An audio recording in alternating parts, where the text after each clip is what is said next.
وقال الذي آمن يا قوم اتبعون أهدكم سبيل الرشاد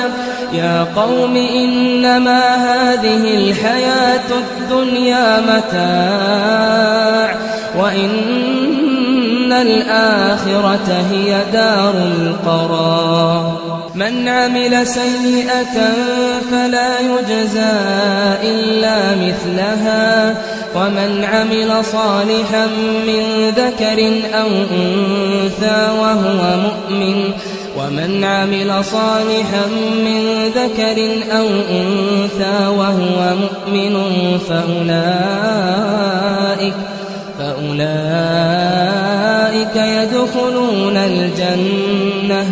فأولئك يدخلون الجنة يرزقون